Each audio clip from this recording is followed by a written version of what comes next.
కానీ ప్రధానమైన లింగం కాంచీపురంలో పృథివీలింగం. ఆ శివలింగాన్ని దర్శనం చేస్తాం. అరుణాచల క్షేత్రం దగ్గరికి వచ్చేటప్పటికి మాత్రం ఒక్కడే శివుడు అరుణాచలంలో ఉన్నటువంటి శివలింగ స్వరూపమే కాదు. అరుణాచలంలో 3 రూపాలతో ఉంటాడు పరమేశ్వరుడు. ఒకటి అరుణాచలంలో ఉన్నటువంటి దేవాలయం లోపల ఉన్నటువంటి శివలింగ స్వరూపం ఒకటి, అది ప్రధానమైన లింగ స్వరూపం. 2 అరుణాచలం కొండంతా కలిపి శివస్వరూపం, అది అగ్నిస్వరూపం. అందుకే కృతయుగంలో అది అగ్నిస్వరూపంగా ఒక పెద్ద జ్యోతిస్సుగా వెలుగుతుండేదిట. అదే త్రేతాయుగం దగ్గరికి వచ్చేటప్పటికీ మణులతో కూడినటువంటి శివలింగమైంది.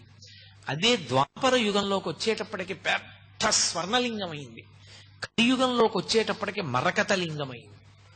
అందుకే ఇప్పటికీ ప్రపంచంలో ప్రఖ్యాతి వహించినటువంటి భూతత్వ శాస్త్రవేత్తలు అరుణాచల పర్వతంలో ఉండేటటువంటి శిలలను పరిశీలించి హిమాలయ పర్వతాల కన్నా కూడా ప్రాచీనమైనటువంటి శిలలు ఇక్కడే ఉన్నాయి, అసలు ఈ భూమండలము ఏర్పడేటప్పుడు అగ్నితప్తమైనటువంటి శిలలతో చల్లారిన కొండ ఈ కొండయే అని నిర్ధారణ చేయబడినటువంటి క్షేత్రం.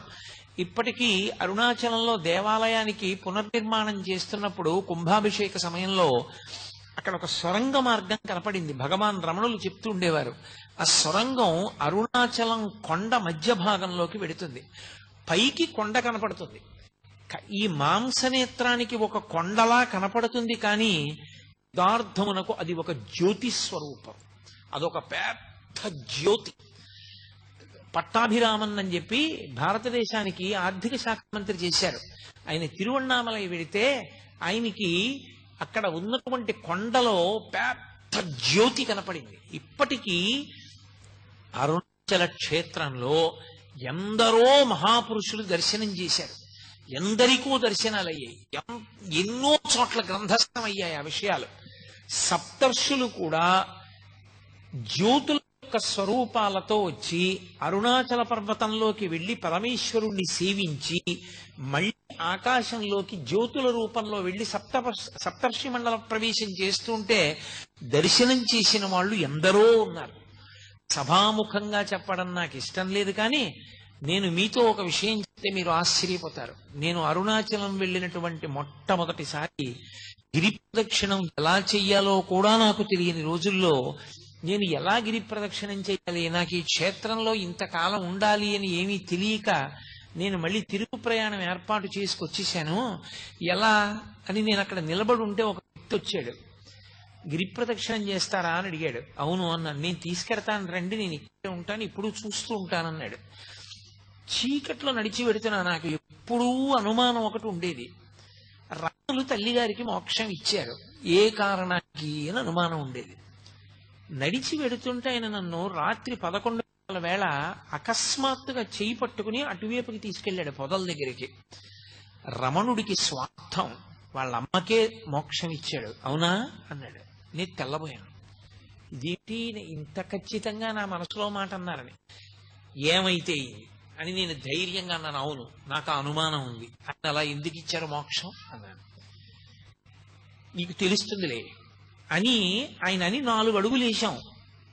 మీరు నన్ను నమ్మండి, ఇంత పవిత్రమైన వేదిక మించి చెప్తున్నాను, అబద్ధాల అడుగు బతకవలసిన అవసరం నాకు లేదు. ఓవర్ బ్రిడ్జ్ మించి స్పీడ్గా ఒక వెహికల్ దిగితే ఎలా దిగుతుందో స్ఫురద్రూపి తెల్లటి బట్టలు కట్టుకుని ఒక వ్యక్తి కొండ మించి అంగేసుకుంటూ దిగొచ్చాడు. మీరు ఇక్కడే ఉండండి అని నన్ను తీసుకెళ్లిన వ్యక్తి దూరంగా వెళ్ళి ఆయనతో మాట్లాడాడు. నాకు ఒక్కటే కనపడింది, ఆయన చేతి గోళ్లు మాత్రం ఇలా వచ్చి ఇలా తిరిగి ఉన్నాయి, పెద్ద పెద్ద గోళ్లు ఇలా తిరిగిపోయాయి. ఆయన నేనంత దూరంలో నిలబడి ఉండగా ఈ పక్క నుంచి ఆ డొంకల్లోంచి నడిచి వెళ్ళిపోయాడు. మెరిసిపోతున్నాయి పాదాలు. నేను ఈయనకి ముళ్ళు గుచ్చుకోవా అని చూశాను, అదేంటి అంత మెరిసిపోతున్నాయి పాదాలు అనుకునే లోపల ఆయన నడిచి వెళ్ళిపోయాడు. నన్ను తీసుకెళ్లిన ఆయన అడిగాను, ఆయన ఎవరని. ఆయన ఒక సిద్ధ పురుషుడు, అంతకన్నా మీకు ఆయన గురించి ఇప్పుడు అర్థం కాదు అన్నాడు. ఆయన ఇంక అడగలేదు. అరుణాచలం ఎందరో సిద్ధ పురుషులకి అలవాలం. దేవతలు కూడా ఎప్పుడు దానికి ప్రదక్షిణం చేస్తూ ఉంటారు. ఎందరో మహాత్ములు అరుణాచలంలో ఉండేటటువంటి గుహలలో నివాసం చేస్తూ ఉంటారు. అంత గొప్ప పర్వతం. ఆ పర్వతం అంతా శివస్వరూపం. ఆ కొండంతా శివుడే. అందుకే ఒక్క అరుణాచల క్షేత్రంలో మాత్రమే ఒక మినహాయింపు. 24 మైళ్ల దూరం, ఆ కొండ చుట్టూ 24 మైళ్ల దూరం దాని యొక్క తేజస్సు పడుతుంది. ఆ తేజస్సు ఉన్న లోపల దీక్షా నియమాలు లేవు. ఏ దీక్ష అక్కడ అవసరం లేదు. భగవాన్ రమణులు గోచి పెట్టుకుని ఉండేవారు, ఒక నూలు గోచి. ఆయన గోచి పెట్టుకుని కూర్చున్న రోజుల్లో శృంగగిరి పీఠం నుంచి ఒక పండితుడు ఒక ఆయన వచ్చారు. అప్పటికి నృసింహభారతి స్వామి వారు పీఠాధిపత్యంలో ఉన్నారు. అయ్యా, మీరు అన్నీ విడిచిపెట్టేశారు, మీకు ఏవీ బంధనాలు లేవు, కానీ ఇలా తెల్లటి గోచి పెట్టుకుని ఉండడం కన్నా సన్యాస దీక్ష తీసుకుంటే బాగుంటుంది. సన్యాస దీక్ష కాదంటారా? అథవా మీరు ఒక కాషాయ గోచి పెట్టుకుంటే బాగుంటుంది అన్నారు. రమణులు ఏం మాట్లాడలేదు. ఆయన అప్పుడు విరూపాక్ష గుహలో ఉన్నారు కొండ మీద. నేను కిందకి వెళ్ళి స్నానం చేసి భోజనం చేసి 3 గంటలకు వస్తాను, ఏమైనా మనసు మార్చుకుంటే చెప్పండి అని కిందకి వెళ్ళారు.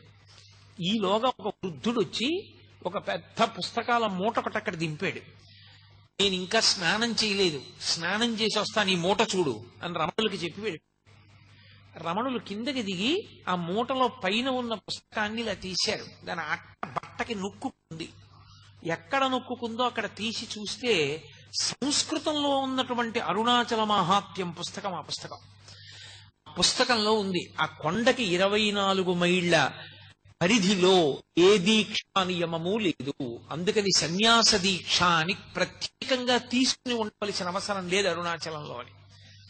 ఆ వచ్చిన పండితుడికి అది చూపిస్తే తెల్లబోయి వెళ్ళిపోయారు. చిత్రం ఏమిటంటే ఆ వచ్చిన వాడెవరో కాదు, భగవాన్ రమణుల్ని ఆదుకోవడానికి ఆ పుస్తకాలు పట్టుకుని పరమశివుడు వచ్చి ఆ మూట అక్కడ పెట్టాడు. ఇక మళ్ళీ రాలేదైనా. ఆ బ్రాహ్మణుడు వచ్చి ఆ పుస్తకాలు భగవాన్ రమణుల దగ్గర తీసుకోలేదు. అంతటి పరమ సత్యమైనటువంటి క్షేత్రం ఆ క్షేత్రము. అక్కడ కొండ, శివలింగము. అరుణాచలేశ్వర దేవాలయంలో ఉన్నటువంటి శివలింగము అరుణాచల పర్వతం లోపలే ఉన్నటువంటి ఒక పెద్ద గుహ ఉన్నది అంటారు. ఇప్పటికీ అరుణాచల పర్వతం మధ్యలో ఉన్నది ఆ గుహ అంటారు. దానికే సొరంగ మార్గం ఉంది అని చెప్పేవారు రమణులు. అరుణాచల క్షేత్రంలో శివాలయాన్ని పునర్నిర్మాణం చేస్తున్నప్పుడు కుంభాభిషేక సమయంలో సొరంగం బయటపడింది. ఆ సొరంగం చిన్నగా అరుణాచల పర్వతం లోపల ఉన్న గుహ దగ్గరికి వెడుతుంది అంటారు. అక్కడ ఒక పెద్ద వటవృక్షం ఉంటుందని, ఆ మర్రి చెట్టు కింద దక్షిణామూర్తి స్వరూపంలో సిద్ధయోగ స్వరూపంతో పరమశివుడు ఇప్పటికీ కూర్చుని ఉంటాడని, సనక సనందనాది మహర్షులందరూ కూడా ఆయన్ని సేవిస్తూ ఉంటారని చెప్తారు. ఒకానొకప్పుడు భగవాన్ రమణులు అరుణాచల పర్వతం మీద నడిచి పెడుతుంటే విస్తరాకంత మర్రాకు ఒకటి వచ్చి గాలికి ఎడుకుంటూ ఎండు ఆకు ఆయన కాలికి తగిలింది. ఆయన మర్రాకు పైకెత్తి చూసి విస్తరాకంత ఉంది. ఈ అరుణాచల పర్వతం మధ్యలో ఉన్న గుహలో పరమశివుడు దక్షిణామూర్తిగా కూర్చున్నాడు.